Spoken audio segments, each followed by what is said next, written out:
here's the setup for this. In November, I was in a car accident. The truth is I almost died.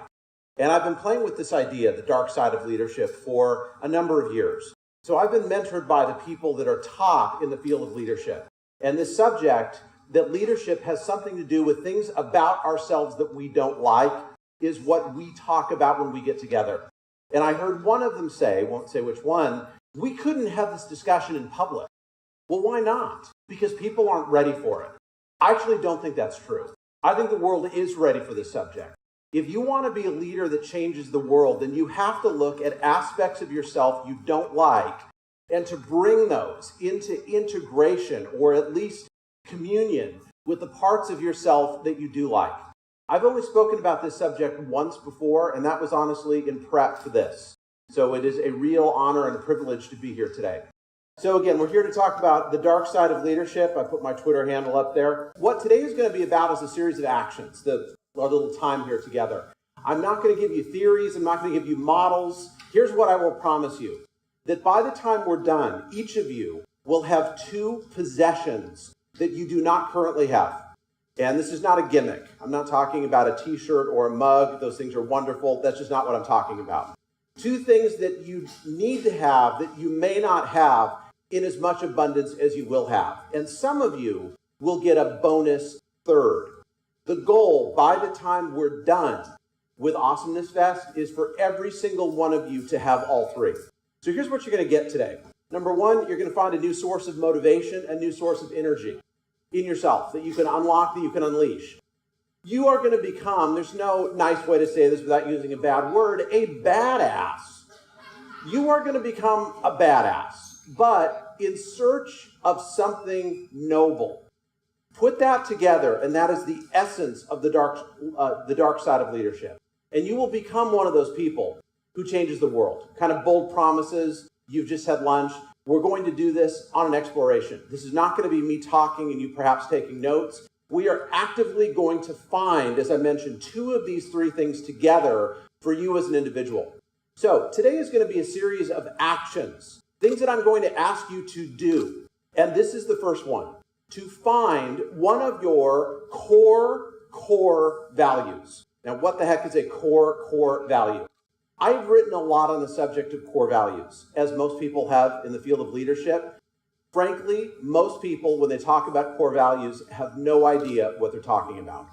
We're going to find for you something below which there is nothing.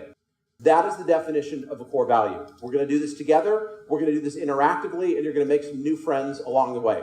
Here we go. I'm going to encourage you just to start thinking right now about a hell no story. Do any of you recognize this image of the gentleman walking out and stopping the tanks? Tiananmen Square.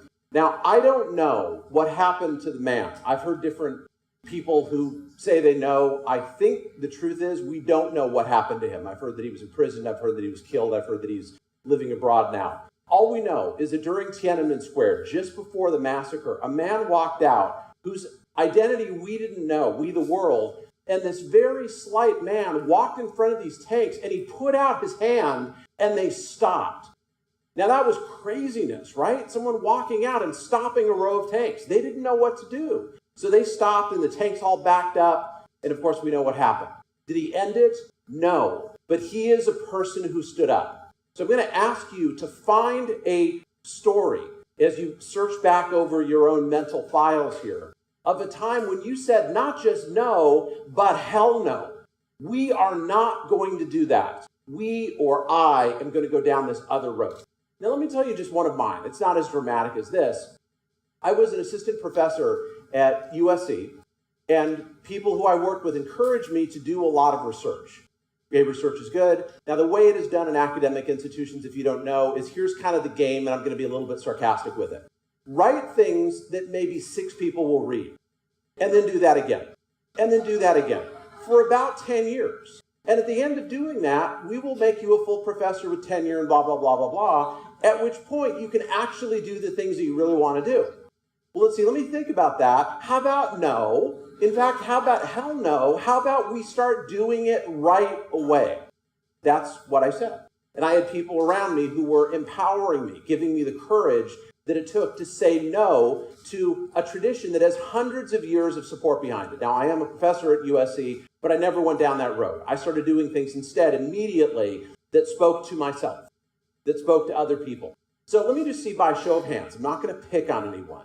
How many have in your heads right now a story about a time when you said no or hell no? Yes, I'm drawing that out so that, okay, great. So a bunch of you have. So here's your challenge. We are going to form quick groups of 3. Now listen closely to the instructions before we do it, because otherwise it's going to be pandemonium. So it is your job to find 2 other people. If we got a group of 2 here, a group of 4 there, that's okay. 3 is what we're going for. And what you are going to do in these groups of 3 is to take a total of 5 minutes and do the following. Have each person tell their story in 1 or 2 or 3 sentences. That's really all you need. But I'm going to give you 5 minutes. So what do you do if you get together in a group of 3 and everybody tells their story? Then your little group of 3 is going to disband and you're going to go find more friends.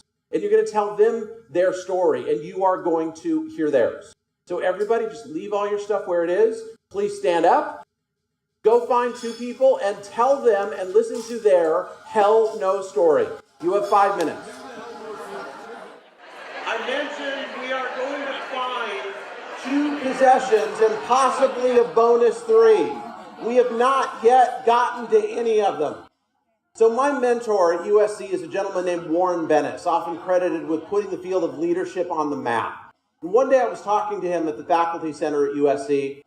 It was one of those places where you kind of raise your pinky as you drink tea. And he said, so I understand you've made a decision to do things that you think matter. And I said, that's true. And he said, let me ask you a question. Why is that so important? And that struck me as being a bit of a strange question. Now, Warren is a very insightful person, and insightful people ask questions that most of us don't want to ask. So he asked me, why is that so important to say hell no? And I said, well, the thing is, Warren, what's important to me is teamwork. I like working with other people. Or I ended up writing a book called Tribal Leadership. Not surprisingly, I like to work with and with other people and through other people. I don't just want to sit in my office and look at Excel spreadsheets and write something that 6 people are going to read. And he said, that makes a lot of sense. Let me ask you a strange question. How come teamwork is so important? And I said, Warren, you wrote a book, one of the best books I think ever written, called Organizing Genius. And I said, that's a book about teamwork. Teamwork is how we succeed. We don't succeed alone. We succeed in groups, in teams, in tribes. I mean, to me, it was just obvious. And I was getting a little worked up as he was saying it. And he said, let me ask you one more question. The idea of success. Why is that so important to you? And I thought, wow, this guy has fallen off his rocker, right? Why? Well, what do you want, like not success? And I said, Warren, to me, that's a measure of impact. It's a measure of the impact that you make on the world. Warren Bennis is one of those people who knows how to do something innately, intuitively, that most of us, myself included, had to be taught how to do. You are now going to learn how to do it. He discovered one of my core values. Here's what he did. He used a technique called click down. Click down is where you take a word that someone says, like, I don't want to do research. And they say, why is that so important to you to not do research? You pick out a single word. So in this example, someone says, I like periods of change, especially when a lot is at risk. One word. And here's a couple of them. Maybe it's change or it's risk. 2 steps to click down. Step 1, you find a word that appears to be deep and rich, dripping in meaning. And step 2, you ask an open-ended question about that word. Like how come, or why, or tell me more about, something like that. It doesn't have to be a question, but it has to function the same way. Let me show you what Warren Bennis did with me. He said, so you don't want to do that whole thing with research. He said, why is that so important? And I said, well, it's about teamwork. Well, how come that's important? Well, that's about success. Well, how come that's important? Well, that's about impact. But he wasn't done. He said, Dave, let me ask you one more question. Impact. Why is that so important to you? And I sat there in the faculty center with a creme brulee in front of me, and my face turned red. I didn't know how to answer the question. Minutes seemed to pass by. And this very wise fatherly figure that many of us in the leadership world call Yoda sat there across from me without saying a word. And I said, Warren, I don't know how to answer your question. It's important because it is. And he said, exactly. That is one of my core values. below which there is nothing. You ask a question about it and it loops right back upon itself. Maybe people make jokes and they say, well, I mean, what else is there to do? I mean, not make an impact? That would suck. That's a cheap joke. In other words, they don't know how to answer it. Or they might go professorial on your ass. That's where they say something like this. Well, in society, I think it's very important for all of us to contribute to one another, and one of the ways that we measure that really is to impact. As a matter of fact, there are different... Okay, stop.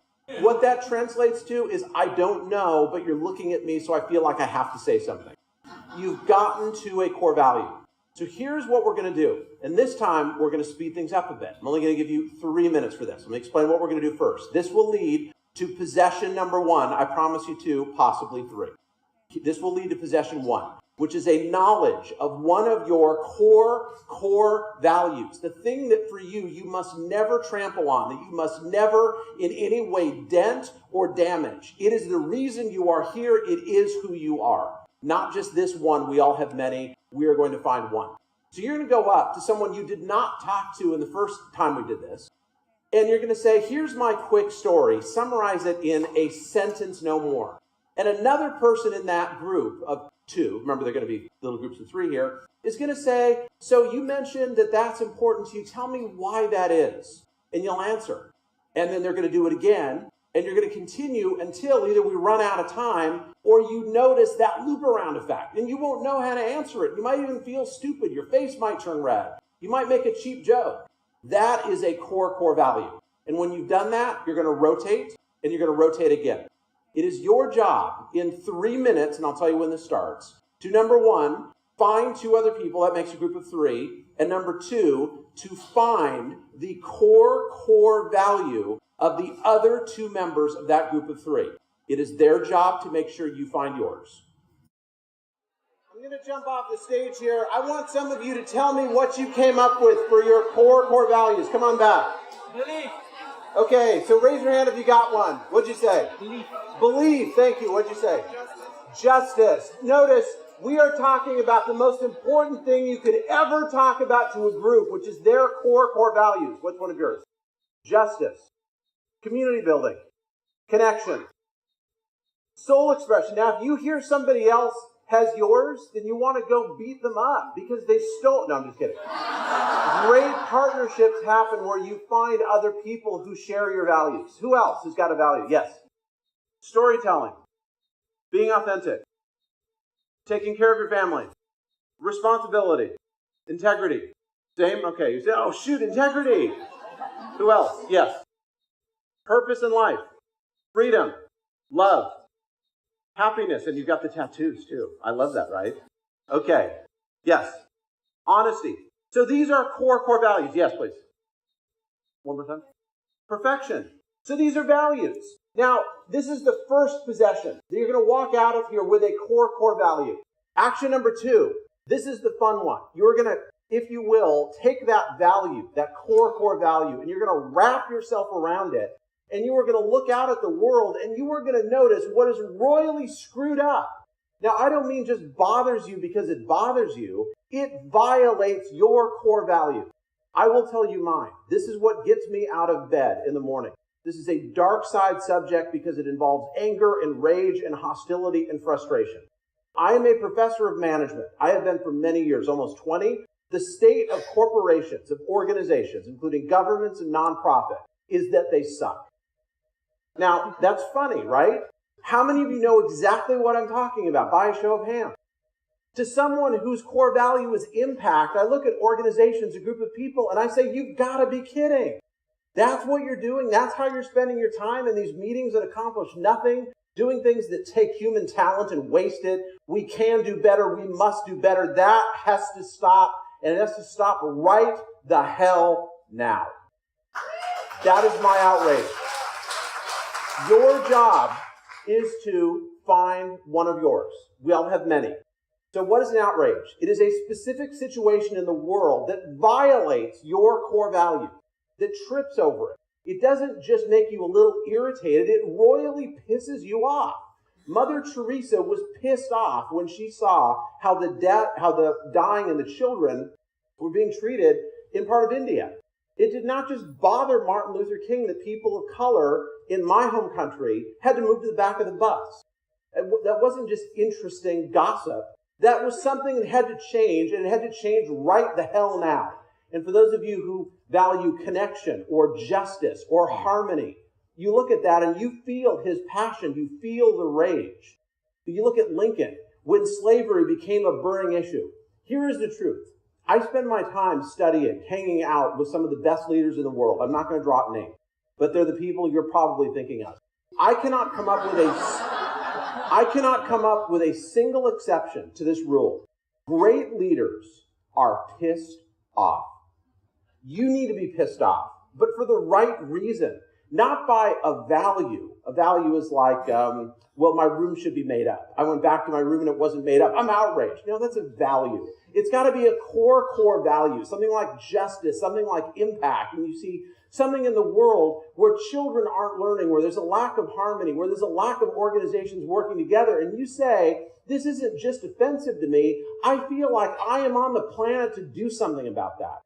In November, I was in a car accident, as I mentioned. I almost died. I was unconscious for 2 hours. I woke up at the UCLA hospital. Those of you from the United States know that they are my crosstown rival, USC and UCLA. We hate each other. They put my face together, so what can you do, right?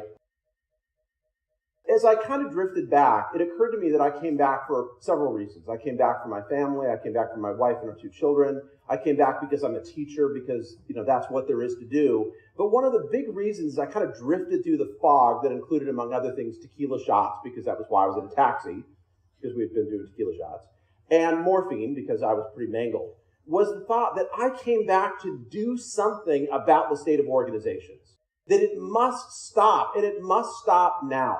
As I said, that's what gets me out of bed in the morning. Now, if you want to go for extra credit, in a few minutes here, I'm going to ask you to see if you can come up with one of your outrages, something in the world that violates one of your core values. Some of you, you've got it right there. Some of you will need to think about it. It's all good. But the bonus goes if you can pass the Jerry Garcia test. If you don't know who Jerry Garcia is, Google it later. Jerry Garcia said, someone has to do something, and it's just incredibly pathetic that it has to be us.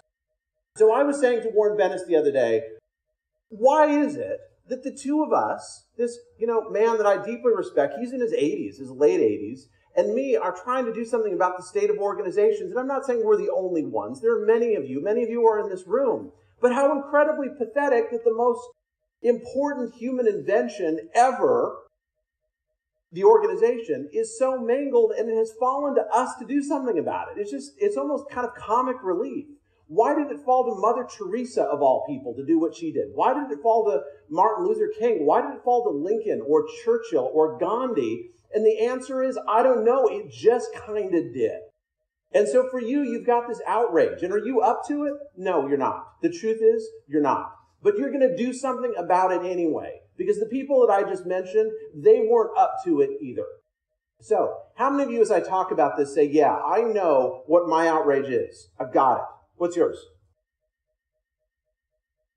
People deserve to be happy. So there's some core value. Do you mind saying what your core value is? It's happiness. Okay, so happiness is her value. She looks out at the world and says the world should be a happier place. This has to stop. And if you can kind of get worked up about it, it has to stop right the hell now, right? That's great. Who's got another one? It rises to the level of right the hell now. Yes, sir. So for me, it's wellness practitioners not being able to do the business at the level that they need to, thus not having a voice. Yeah, so wellness, not being able to do business at the right level, and so people don't have a voice, right? Do you mind saying what your core value is that violates? Your core value. You didn't get to that one. So yeah, that's great. So we're all kind of working through this, right? So notice you've got a core value, and you've got something in the world that you trip over, and you say, that has to be fixed, and that has to be fixed right now. We'll just hear from one more. Who's got a great one? Yes, saw your hand first. Oh, yes, we've got a microphone. I was going to repeat it, but this is better. Let's hear it in your own words. So what pisses me off is that people know other people better and more than they know themselves. Oh, that's great. So my core value is connection. First of all, connection with yourself. And so say in a sentence, my outrage is. My outrage is that people know others better than they know themselves. And that has to stop, doesn't And it? that has to stop. It Yeah. has to stop right the hell now, doesn't it? Yeah, it would be nice. No, it wouldn't be nice. It is a moral and ethical necessity, and you are here on the planet to do something about that. Yes, because we are all in this together. So if everyone could take their own responsibility for themselves first, Yes, it thank would make you. the life easier And what's your and name? more fun. Maria. Maria. So Maria's right here in the front row. I'm seeing the fire in Maria's eyes as she's talking about this. I just got it. I had no, like, I You just got had it. growth, I had all the other things, but People know other people better than they know themselves. This is crazy. Because if they don't know themselves, they don't know what they have to give. They don't know what they have to offer. And the world is shortchanged in a way that is simply not okay. That has to stop. And I was getting this big smile on her face, right? That's your outrage. Yes. So possession number 2 is to know an outrage. It may not be the final one. It may not be the one that defines your life. Okay, this is the last time we're going to do this. This time I'm only going to give you 1 minute to do the following. Find someone and tell them what your outrage is. Just one person. And then have them hear yours. Okay, you've got one. You don't even need to get up for this, although you can. But you've got 60 seconds to tell someone your outrage if you know what it is. Go. How many of you own an Apple product? An iPhone, an iPad, a Macintosh, and an Apple TV? How many of you own a Mac product?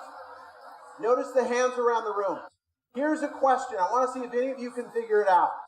What was an outrage for Steve Jobs that led to this? Poorly designed what? Technology sucks, right? It is ugly, it's not fun to use, it is dehumanizing, and it has to stop, and it has to stop right the hell now. And in 2011, Apple became the highest in terms of market capitalization, the biggest from a financial basis company in the world. It was driven by the outrage of one person. Now notice how he got there. He knew his values. One of his core values had to do with aesthetics, had to do with beauty. And then he looked out at the state of the world, in particular Microsoft, which we don't like because they fired our friend, right? And he looked at Microsoft and he said, this just has to stop. And that made people on the Apple board a bit uncomfortable, especially when he did the famous 1984 ad with all the people. If you haven't seen it, Google it. It's a full minute, don't Google it now. And the runner comes up and she throws the hammer and it blows up the screen, this 1984 image out of like George Orwell. That was a statement of Steve Jobs' outrage. That is the company that led to more people owning Apple products than had ever owned any other brand, a single brand in history. Right after Steve Jobs died, Brian Williams, the anchor for NBC News, was walking around New York. And he said, I think I'm going to nominate Steve Jobs for Person of the Year, even though he was deceased and even though that violated the rules of Time magazine. Because he looked around and here were children that were doing this, right, to things because they're making it bigger and they're bringing it down. There are people around the world who have never seen a computer, who've never seen a television, much less an electric light, and shown an iPad. They were able to manipulate it. That's what one person's genius did when unlocked. Now, we've got, 220 people here? This is the best way to find the coolest of the cool people here. Because their outrage and your outrage feed off one another. That's what you want to find, meaning your values are in line, what you see in the world that has to change, that is in line. Let me just spend 20 seconds and tell you, why is this the dark side? Here's a question, trivia question. What is this thing behind me? It's going to start spinning around in a moment. What is this?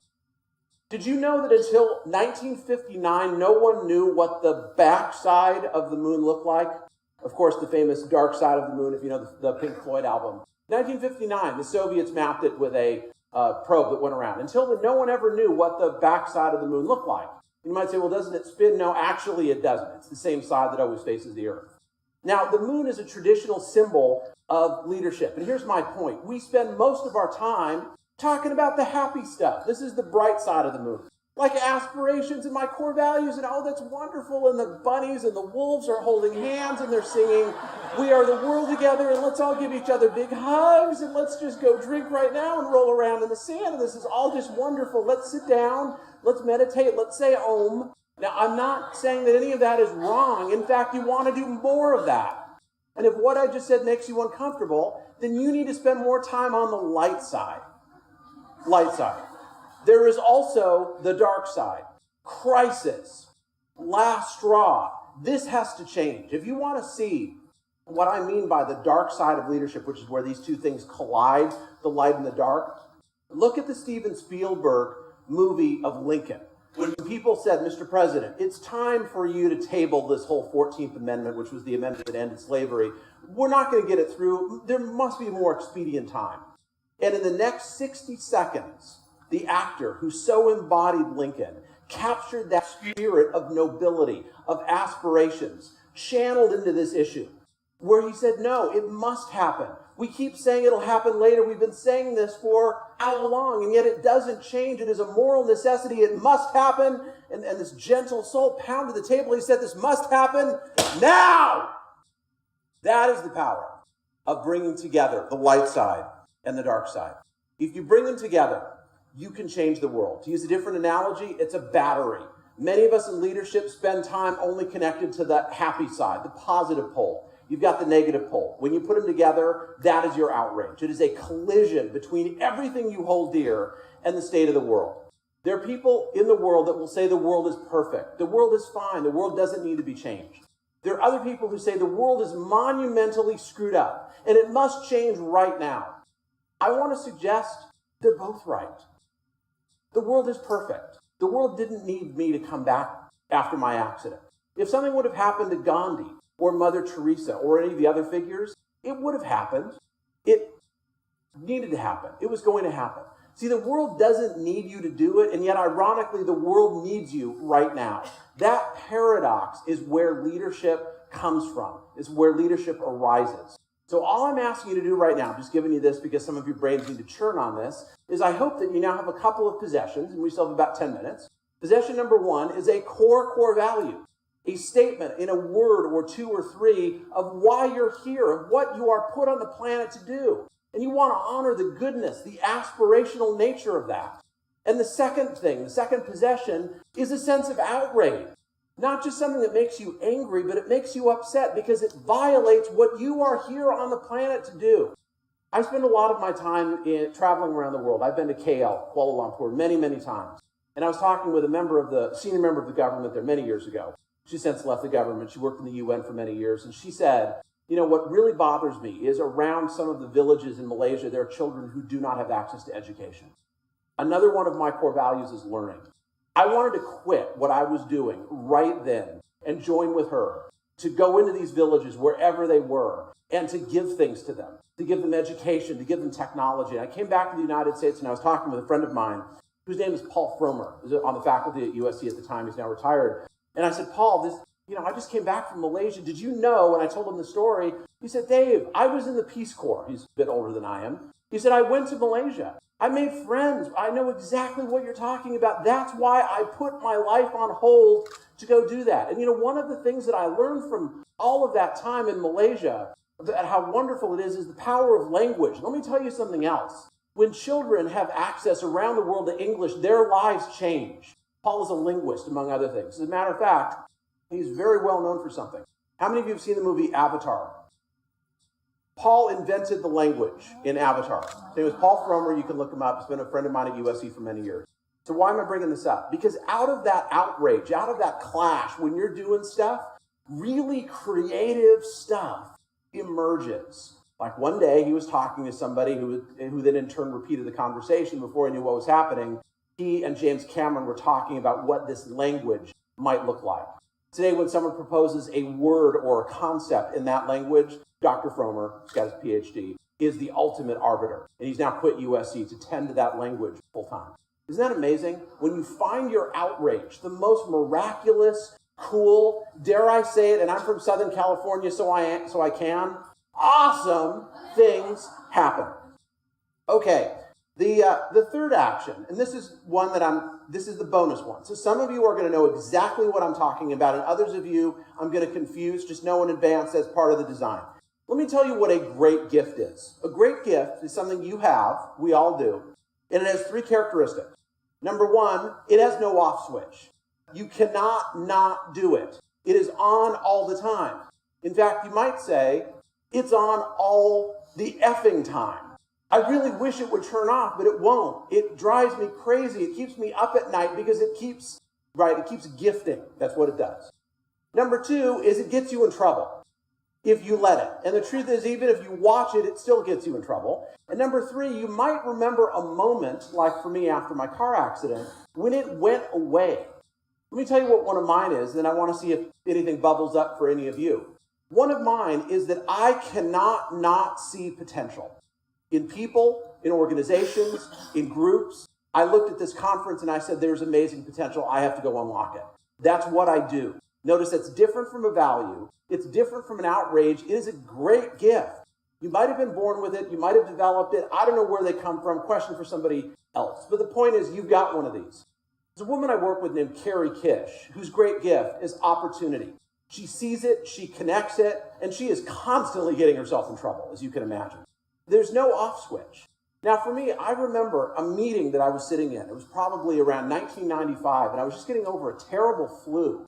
And there were all these people, and they were talking about all this political stuff, and it had gone away. The great gift where I could see potential, and I could see that two people were on the verge of getting to something really important. It's like that switch was turned off. And by its sudden absence, I became aware of its usual presence. That is how a great gift works. There are kryptonite moments when they go away. Now, I'm being intentionally vague. I've only given you a couple of examples. But let me ask you this. How many, by show of hands, know what one of your great gifts is? Okay, look around the room at the hands that are up. Probably the biggest percentage that I've ever seen. I've only asked this a few times. The people who just raised their hands may be diviners. Now, what is a diviner? I'm not going to go weird on you. A diviner is someone who just looks at someone and they know what their great gift is. I've been with you for about 45 minutes. I'm not going to pick on anyone. Let me just ask you this. Again, by show of hands. How many of you have some idea of what my great gift is? By show of hands. Been with me for 45 minutes. Those are the true diviners. So here's your challenge. Not now, but later today. To come up with someone and tell them what their great gift is. And if you have no idea what a great gift is, and I'm completely confusing you, then go find one of those diviners and say, I was lost in that part of Dave's thing where he's talking about great gift. Do you have a clue what he was talking about? And they'll say, oh yeah, we had dinner together, we had lunch. Let me tell you what your great gift is. And it will come out of their mouth and they'll say, of course, that's just how it is. Let me ask you as we begin to wrap this up here, a slightly rhetorical question. Batman. What is it that makes Batman Batman? Okay, he's got money, he's got anger, I heard outrage, okay, let's just go down that road. What is a core value of Bruce Wayne that turned him into Batman? Justice. Okay, what is his outrage? What pisses him off about the state of the world? Okay, bad guys, violence, yes. Corruption, right? He sees corruption and he says, that's got to end and that's got to end right the hell now. Now, here's the last question. What is Bruce Wayne's great gift? Got no off switch. It gets him in trouble. And there were moments where it disappeared. How many of you can just look at it and name it? Just raise your hand if you can name it. Let's just see what it is. Yes. Courage. Okay, he cannot not act courageously. What else? What's another articulation of a great gift for Bruce Wayne? Yeah. Sorry, one more time. He cares about other people. He can't not care about the state of the innocent and the helpless. As a result, he's got to do something about it. Okay, last one. What's Bruce Wayne's great gift? Yes, sir. He cannot help but face his fear and become Batman. He cannot help but to face his fear. In fact, he sees fear and he must move toward it. Here's my point. What is it that separates you from being one of these mythological characters? There's only three pieces to it, and we've covered all of them. One of them is a core value. That's who you are. That's what you're on the planet to do. Another one is an outrage. There's something in the world that's got to end, and it's got to end right now, and you're going to do something about it. And the third one is you become aware, perhaps because you make a friend in Bali in 2013 who's a diviner, and they tell you, let me tell you what your great gift is, and you say, of course. I've always had that, but I remember this one time when it went away, and it was awful. I didn't know who I was. That turns you into a character of legend. That turns you into someone who changes the world. Let me just say this as I wrap it up. Yeah, we're gonna skip Ben Kingsley playing Gandhi here. So the very last thing that I'm going to ask you to do is to take all of these and hold them all the time without compromising one. If you take the light side, the aspirations too much, you become ineffective. You become, as the teenagers like to say, lame. If you take the dark side too much, you become angry, you become hostile, you become a son of a bitch. Your goal is to capture them both and weave them together. The greatest minds in history have spent their time asking the question, how do we do that? And let me tell you what the answer is, and you're not going to like it. There is no integration. There is no resolution. There is only a tension that you are able to hold all the time, and it hurts. It hurts in the same way that I have titanium that's holding my jaw together after my car accident, and it hurts because it is holding the tension of holding myself together. That is the tension that you must find for yourself. And there is no letting go. There is no integration. There is no relaxing. Tension builds strength. It builds capacity. It builds muscle. It allows you to do something in the world that matters. So you found this when you came in. I have mine. It is a little tattoo. There we go. And it is this symbol. I hope that you will find your dark side. Giving you this just as a reminder to do what this little presentation has been about, to find your core value, to find an outrage, something that is worthy of you, to find your great gift, and to hold all of that in the perfect and wonderful dynamic tension that is required to do something. So I hope that as we're partying together for the rest of the time, that some of you will put these little tattoos in interest, and I'm not asking for anything inappropriate here. But I just want to say thank you for spending some time with us. I did put together a webpage, davelogan.com/AFest. I'm primarily known for a book called Tribal Leadership. There's a free download. It is a gift to all of you on this website. It is davelogan.com/AFest. Thank you. For those of you that are fans of Tony Hsieh, Tony did the foreword to the book, and then we left the microphones on for a while and talked stuff about culture and everything that he'd learned. Tony is the CEO of Zappos. That's on the book as well. So in conclusion, how many of you have heard this phrase from Margaret Mead? Never doubt that a small group of thoughtful, committed people can change the world. Indeed, it is the only thing that ever has. How many have heard that before? Every hand in the audience just went up. I have a corollary to that. It goes like this. Never doubt that a small group of thoughtless, uncommitted people can prevent the world from changing. Indeed, it is the only thing that ever has. It is your job to go find those people. Find why you're here. Get mad. Bring in your great gift. Maintain the slow burn of that outrage and go become one of the people who is going to change the world. Thank you very much.